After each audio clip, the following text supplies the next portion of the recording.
gassing off, the flaring off of the gas that these oil companies engage in. And that is the least of the problems there.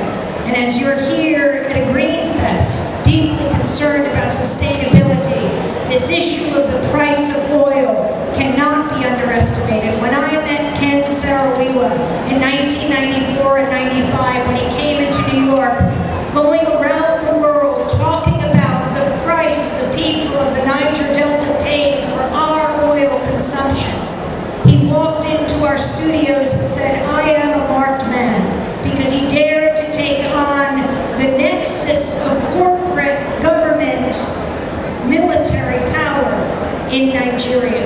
Shell working with the Nigerian government, which was ruled by the Nigerian military. He said, "When I go back, I will surely be arrested," which is exactly what happened. And on November 10, 1995, he and 8 other minority rights activists were executed by the Nigerian military. Common ground for people to discuss these issues is a disservice to the servicemen and women of this country who can't have these debates on military bases. They rely on us, civilian society, to have the discussions that lead to the decisions about whether they live or die, whether they are sent to kill or be killed. Anything less than that is a disservice to a democratic society.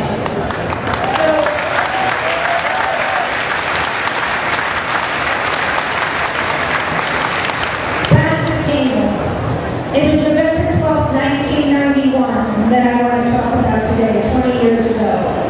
17 years before that, on December 7, 1975, Indonesia invaded this small island nation called East Timor.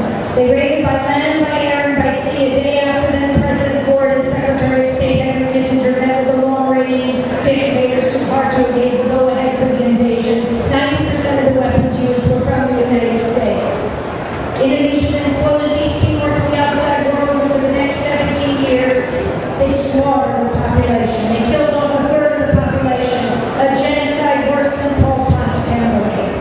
He threw himself on top of me to protect me from further injury, and they took their US M16s like baseball bats and they slammed them against his skull until they fractured it. As we lay on the ground, Alan covered in blood, the soldiers put the guns to our heads and they were screaming 2 things, Australia and politique. Politique, they were saying we were political to witness this.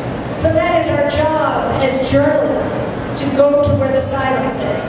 And they were shouting Australia. They wanted to know if we were from Australia. And we knew how dangerous that was. 17 years before, when Indonesia invaded Timor, there were 6 Australian-based journalists who were covering the invasion. 5 of them, the Indonesian military caught. They lined them up against a house and they executed them. The head of that operation that killed the Australian-based journalist later became the Minister of Information of Indonesia. The 6th, named Roger East, was at a radio station in Delhi, and as he reported to the world what was happening in Timor the day after the invasion, it was December 8, 1975, they dragged him out of the radio station as he shouted from Australia. They shot him into the harbor with so many thousands of Timorese. The Australian government hardly protested the killing of their journalists. We believe because years later, Australia and Indonesia would sign the Timor Gap Treaty, which divided up Timor's oil between Australia